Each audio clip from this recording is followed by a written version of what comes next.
कोई गांजा भांग अफीम, अलग अलग स्वाद है, पर कथा के स्वाद में यदि कुशल हैं वो शौनक जी महाराज।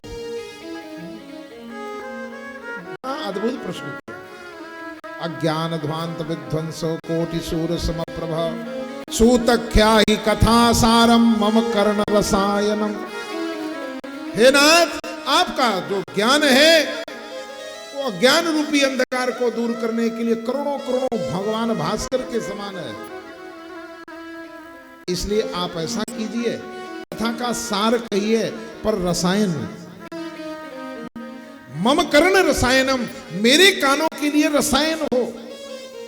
तो आयुर्वेद में आपको पता है चूरन, काढ़ा, भस्म और रसायन, 4 पद्धतियां। यहां पर शौनक जी कह रहे हैं कि मुझे चूरन वाली कथा नहीं चाहिए, मुझे काढ़ा वाली भी कथा नहीं चाहिए, मुझे भस्म भी बिना सहारे के नहीं ली जा सकती, मुझे रसायन वाली कथा चाहिए। और रसायन आयुर्वेद में ऐसा है कि जो एक बूंद मुर्दे में भी छींट दिया जाए वो भी एक बार उठ करके बैठ जाता है। जो रसायन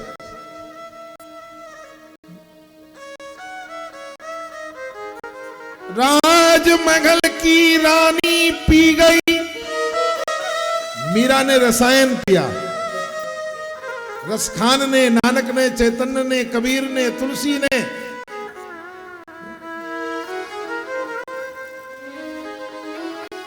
जैसे ये पोलियो का प्रचार होता है ना, 2 बूंद जिंदगी के लिए, यहां पर भागवत पीठ उद्घोष करती है कि 1 बूंद ही जिंदगी के लिए काफी है, 1 बूंद। राजमहल की रानी पी गई 1 बूंद इस रस का, बन बन डोले घर घर बोले, चढ़ा नाम रस चसका। गिरधर की दीवानी मीरा, छुटा ध्यान अब जस का, राजमहल की रानी पी गई 1 बूंद इस रस का। सूतख्या ही कथा सारम मम कर्ण रसायनम। एक बार मिल जाए फिर कुछ शेष ना रह जाए।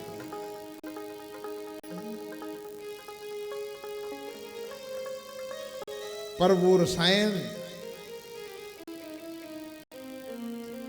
केवल रसायन मात्र ना हो कि कहीं समाधि लगा दे, कहीं समाधि ही लगा दे, ऐसा भी नहीं। भक्ति ज्ञान विराग आप तो विवेको वर्धते महान, माया मोह निरासश्च वैष्णवै क्रियते कथम। ज्ञान वैराग्य और विवेक को बढ़ाने वाला हो, भक्ति को प्रदान करने वाला हो और माया मोह से निवृत्ति करा दे, क्योंकि मोह सकल व्याधिन कर मूला। सारा जड़ तो मोह है। मोह की निवृत्ति हो जाए और सारे संसार के पवित्र का भी पवित्र, सारे संसार के श्रेय का भी श्रेय,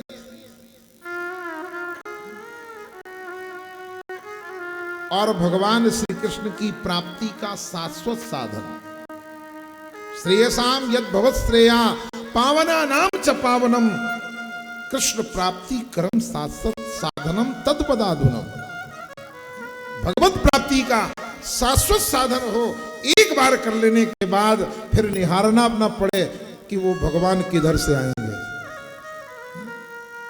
एक बार साधन कर लिया जाए तो परमात्मा चल के आ जाए, हमें न जाना पड़े, क्योंकि जाके खोज नहीं सकते, कहां कहां दौड़ोगे। नाथ चिंतामणि लोक सुखम सुरर्दु स्वर्ग संपदाम। ये तो स्वर्ग की संपदाएं हैं, पर इस इस भूतल का कल्प वृक्ष क्या है? ये भूतल का कल्प वृक्ष क्या है, आप वो बता दीजिए।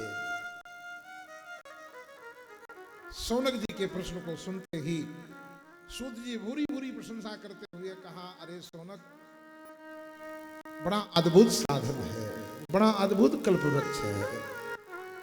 देखो देखो, ये संसार की जो स्थिति है, काल व्याल मुख ग्रास हो त्रास निर्नाश है तब है। काल रूपी सर्प के गाल में हम सभी बैठे हुए हैं। ये काल क्या है? ये समय ही काल है। ये जो घड़ी घूमती है ना, इसी के अंडर में सभी हैं। काल कहीं बाहर से नहीं आता। कई लोग बोलते आया उठा के ले गया, न आता है न जाता है, वो यहीं रहता है। काल व्याल मुख ग्रास हो, काल रूपी समय रूपी सर्प के मुख में हम लोग बैठे हुए हैं। अब बताओ, सांप के मुख में बैठने के बाद कोई बच सकता है? पर सूत जी कहते, शौनक, ऐसी व्यवस्था है कि त्रास निर्नाश हेतवे, वहां से भी बचाने का जो साधन है, श्रीमद् भागवतम शास्त्रम कलौ कीरेण भाषितम। भागवत पर कीरेण भाषितम, कीर माने तोता, यानी सुखदेव जी के द्वारा जो गाई हुई भागवत है, वो काल व्याल मुख ग्रासो त्रास निर्नाश हेतवे। भागवत तो चतुर्श्लोकी भी है।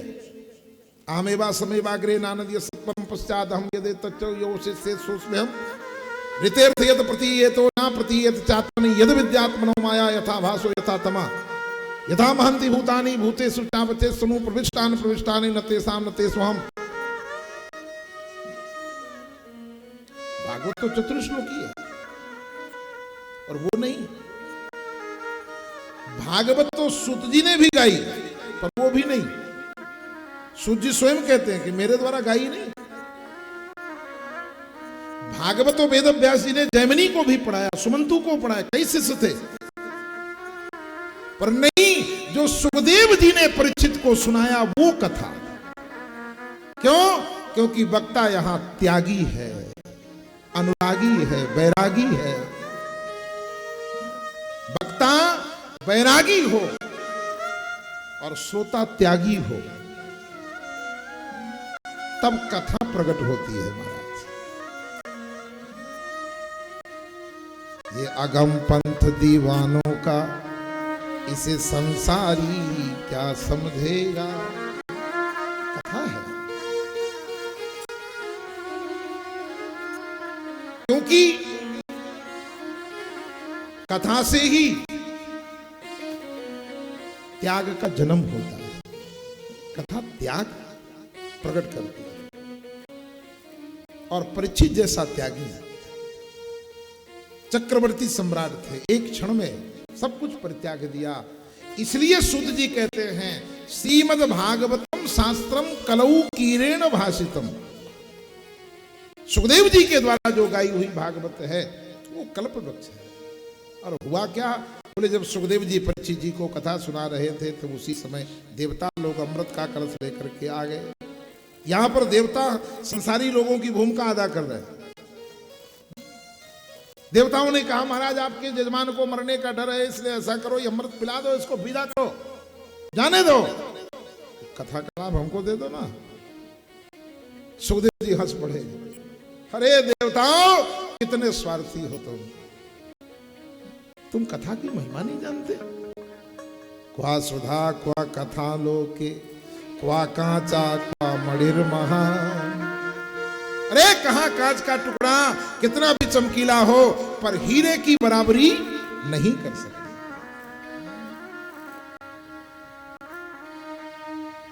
और देवताओं को विदा कर दिया, कथा नहीं प्रदान की, क्योंकि कथा की जो महिमा है अलौकिक है। देवामृत को पिलाने वाले स्वयं भगवान, देवामृत को पिलाने वाले स्वयं भगवान मोहिनी कपटी है। देवताओं के लाइन में अमृत, दैत्यों के लाइन में मदिरा, कपटी है। पर कथामृत का पान कराने वाले सुखदेव जैसे परमहंस निष्कपटी है। माइक लगा है, पंडाल बना, बैठो सुनो। देवामृत को पीने के बाद नंदन वन की याद आती है, जो देवताओं का वन है, पर कथामृत को पीने के बाद नंद नंदन की याद आती है। देवामृत को पीने के बाद जीव दीर्घजीवी होता है, पर कथामृत पीने के बाद दिव्यजीवी होता है। इसलिए सुखदेव जी ने उन देवताओं को वापस कर दिया। महाराज सूत जी कहते हैं, सोनक, जब परीक्षित का मोक्ष हुआ, विमान भू हुआ महाजनात्पासत, ब्रह्मा के लोक का भेदन करके विमान जब जाने लगा, तो ब्रह्मा जी के चारों दिमाग डिस्टर्ब हो गए। ब्रह्मा जी ने कहा, ऐसे कैसे होता है? सांप के दंशन से ये अकाल मृत्यु है, अकाल मृत्यु वाले की सदगति नहीं होती, ये कैसे हुआ? मेरे लोक का भेदन करके परीक्षित भगवत धाम को जा रहा है। देवताओं ने समझाया। महाराज उन्होंने भागवत की कथा सुनी है, गंगा के किनारे सुनी है। ब्रह्मा जी को फिर भी समझ में नहीं आया। ब्रह्मा जी ने कहा, इसका मतलब सारे साधन बेकार हैं। देवताओं ने कहा, महाराज यदि समझ में नहीं आता है तो हम आपके 4 मुख है, अब हम एक एक मुख वाले हैं, तो आपसे माथापच्ची कर नहीं सकते। इसलिए आप ऐसा करो ना, कोई व्यवस्था हो तो प्रैक्टिकल कर लो, कोई व्यवस्था हो तो प्रैक्टिकल कर लो।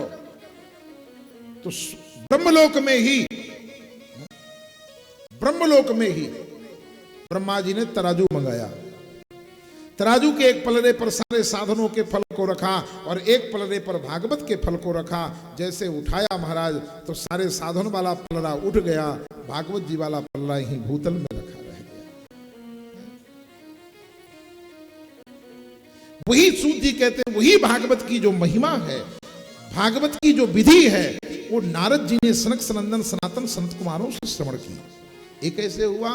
बोले, एक बार नारद जी जो है बद्रिकाश्रम की ओर यात्रा कर रहे थे। सनक सनंदन सनातन सनत कुमारों से मुलाकात हो गई, पर नारद जी के चेहरे में उदासी थी। इस अंदर जो कैसेट लगता है ना, वो ये स्क्रीन है टीवी वाली, ये बता देती है, पढ़ने वाला चाहिए। सारा कुछ यहां नजर आ जाता है। कुतः चिंता तुरो भगवान, नारद जी ने अपनी चिंता का कारण बताया।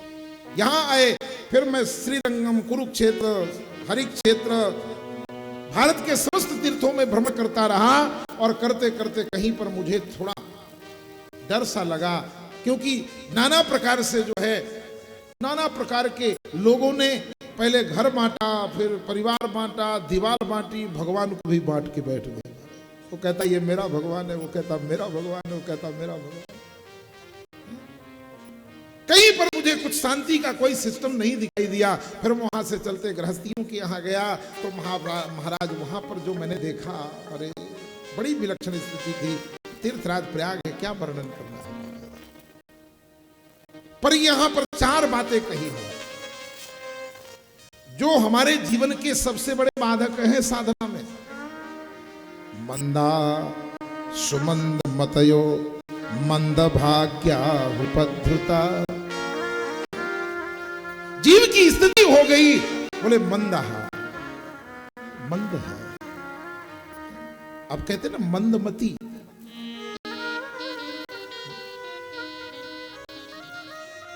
जानता है,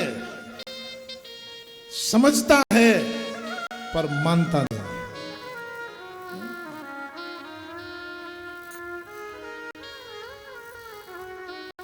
क्यों नहीं मानता? क्योंकि सुबह नींद बढ़िया आती है, इसलिए उठता नहीं है। आलस हमारा सबसे बड़ा शत्रु है, मंदा, जो हमारे सारे साधनों को निगल जाता है। महान रिपु है आलस्य। दूसरा सुमंद मत है, कहता भी है, जैसे हम लोग बोल रहे हैं, सब कुछ करता है, पर उसको जीवन में उतारने का प्रयास नहीं करता। वो ये कहता है, अरे मैं तो ये हूं, मैं तो वो हूं, मैं तो ये हूं, मैं तो वो हूं, मैं क्यों?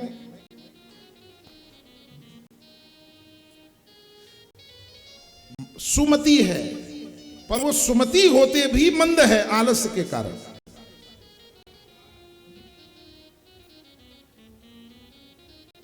मंद भाग्य, जहां कहते बड़े भाग मानुष तन पावा, उसको पाने के बाद भी जो न तरे भवसागर नर समाज रस पाई, सोकृत निंदक मंदमती आत्मा हन गति जाय। अरे भैया, नहीं सुप्तस्य सिंहस्य प्रवसन्ति मुखे मृगा, उसे भी परिश्रम करना होता है। उद्योगिनम पुरुष सिंह मुपैति लक्ष्मी, दैवेन दैव पुरुषा क्वा पुरुषा वदन्ति, दैवेन दैव मितिका पुरुषा वदन्ति। भाग में होगा, मिल जाएगा। अरे भैया, भगवत प्राप्ति भाग में नहीं है। भगवत प्राप्ति ये भाग में नहीं है, ये तो सौभाग्य की बात है। और वो सौभाग्य तो तभी बनेगा जब आपके जीवन में पुरुषार्थ होगा, जब आपके जीवन में पुरुषार्थ होगा। और पुरुषार्थ का वो क्रम मैंने आदौ श्रद्धा तथा साधु संग अथवा जनक क्रिया, तो साधक की पुरुषार्थ है। नारद जी ने कहा, मैं वहां से घूमते हुए और चलता गया, परंतु जब पहुंचा बोलो वृंदावन धाम की जय हो, वहां पर मैंने आनंद का अनुभव किया। जहां भगवान की लीला स्थली थी, परंतु वहां पर मैंने एक दृश्य देखा। एक युवती रो रही है, दो पुरुष अचेतन पड़े हुए हैं। बहुत सी स्त्रियां उस युवती को समझा रही हैं, परंतु फिर भी उसके दुख का निवारण नहीं हुआ। जब मैं वहां से निकला, उस युवती ने आवाज लगाई, भो भो साधो क्षणम तिष्ठ मच्चिंतामपि नाशय, दर्शनम तव लोकस्य सर्वथा अगहरम परम। बाबा रुको रुको, मेरी चिंता का निवारण करो, क्योंकि मैंने सुना है दर्शनम तव लोकस्य, क्योंकि साधु दर्शनम पुण्यम स्पर्शनम पाप नाशनम। मैंने सुना है दर्शनम तव लोकस्य सर्वथा अगहरम परम। बाबा, मुझे लगता है यथा भाग्यम भवेद दूरी भवतो दर्शनम तव, मेरा सौभाग्य जागृत हो गया, आपका दर्शन हो गया, क्योंकि मैंने सुना है बहुधा तव वाक्येन, आपके प्रवचन के द्वारा जाने कितने जीवों का कल्याण हो गया, कितनों का दुख। आज मेरा सौभाग्य है, आज के दिवस जाऊं बलिहार, मेरे घर आया राजा राम जी का प्यार। आज के दिवस में तो जाऊं बलिहार, मेरे घर आया राजा राम जी का प्यार। आज के दिवस की मैं जाऊं बलिहार, मेरे घर आया राजा राम जी का प्यार। आज के दिवस में तो जाऊं बलिहार, मेरे घर आया राजा राम जी का प्यार। करूं दंडवत चरण पखारूं, करूं दंडवत चरण पखारूं, करूं दंडवत चरण पखारूं, करूं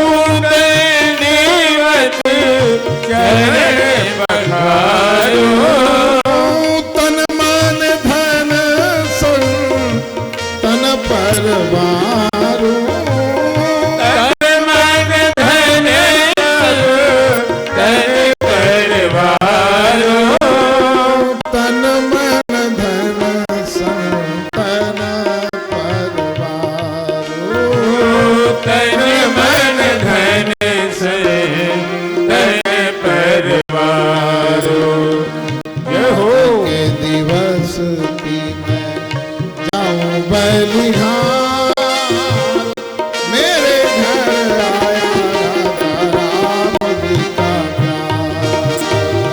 आज के दिवस में मैं जाऊं बलिहार मेरे घर आया राजा राम जी का प्यार।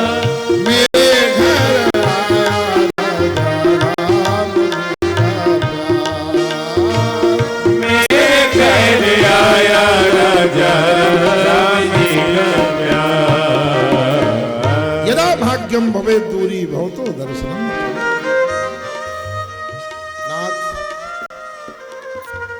कृपा करो, कृपा करो। देखो सुख के समय संसारी सुनता है। जब आपके पास सुख हो, वैभव हो तो सब सुनेंगे, पर दुख के समय जो सुनता है उसका नाम साधु है। संसारी दुख के समय नहीं सुनता। कितने रो रहे हैं, नहीं सुनता कोई। दुख के समय साधु सुनता है। नारद जी कहते हैं, कहां से तुम कौन हो? का बिमा चेरिया कानार्या पद्मलोचन बद देवी सविस्तारम स्वस्य दुख सकारम। देवी तुम कौन हो? ये स्त्रियां कौन है? ये तुम्हारे सामने अचेतन अवस्था में पड़े, ये कौन है? और तुम्हारे दुख का कारण क्या है? विस्तार पूर्वक कहो। संसारी के सामने कोई दुख निवेदन करता है तो संसारी कहता शॉर्ट में बोल, मेरे पास समय नहीं है, जल्दी कर। पर एक साधु है, जब कोई दुखिया जाता है, सुखिया जाएगा तो साधु कहेगा लो प्रसाद लो, जाओ भजन करो। पर जब कोई दुखिया जाता है तो महात्मा कहता बैठ, बता। दुख में साधु सुनता है। नारद जी कहते बद देवी सविस्तार, विस्तार पूर्वक कहो। क्योंकि जब डॉक्टर पूरा सुनेगा कब से हुई, कैसे लक्षण है, क्या है, उसके बाद उपचार करेगा ना। और जिस डॉक्टर के पास गए, खड़े हो गए, पर्चा आधा पर्चा भर दिया, फिर पूछता क्या हो गया तुमको, बताओ, इसका मतलब वो डॉक्टर तुम्हारा इलाज नहीं करना चाहता।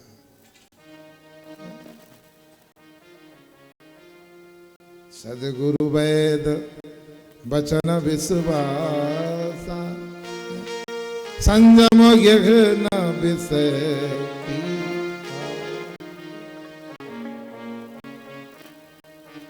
नारद जी कहते बददेवी सविस्तारम, विस्तार पूर्वक कहो।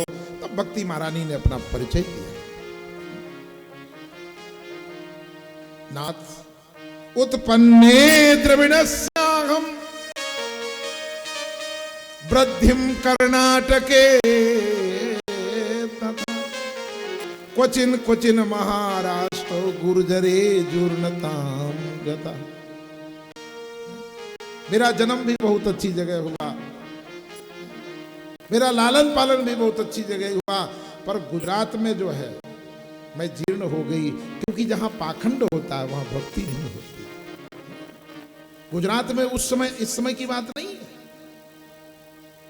उस समय गुजरात की भूमि बंजर थी, पर इस समय गुजरात उपजाऊ है। ऐसा परिवर्तन कैसे हुआ? तो भक्तमाल में प्रियादास जी कह रहे हैं, नाभा गोस्वामी कह रहे हैं, जब नरसिंह मेहता का गुजरात की पावन धरा में जन्म हुआ तो नरसिंह ने ज्ञान वैराग्य रूपी बैल को लेकर के और महाराज भक्ति रूपी जो हल चलाया, उस पूरी भूमि को उपजाऊ कर दिया। धन नरसी गुज्जर जिन पावन कियो। नाथ वहां से चल करके जब मैं वृंदावन आई, यहां बड़ी विचित्र स्थिति हो गई। मैं तो युवान हो गई, पर यहां समस्या ये हो गई कि मेरे बेटे बूढ़े हो गए। बूढ़े ही तो छोड़ो, अचेतन अवस्था को प्राप्त हो गए। मेरा नाम भक्ति है, ये ज्ञान और वैराग्य मेरे बेटे हैं। ये जो स्त्रियां हैं ये गंगा आदि पवित्र नदियां हैं, मेरी सेवा के लिए आई हैं, परंतु फिर भी मेरा दुख नहीं जा रहा। कारण क्योंकि संसार में यदि देखा जाए तो संतान ही दुख और सुख का कारण है। साधु समाज में वैराग्य में शिष्य ही दुख सुख का कारण है। शिष्य यदि लायक होता है तो सदगुरु का हृदय आयु बढ़ जाती है,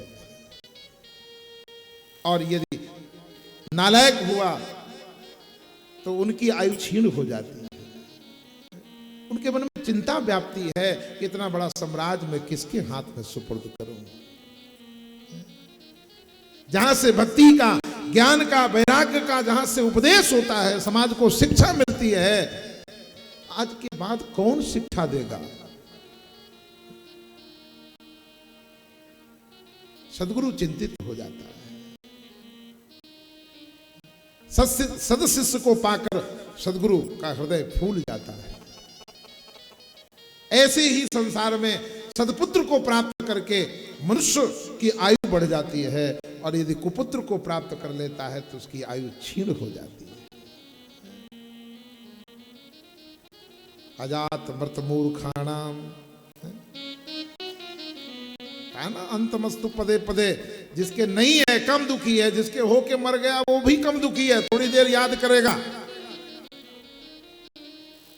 पर जिसके होने के बाद मूर्ख है, अज्ञानी है, नालायक है, वो पग पग में कष्टदायक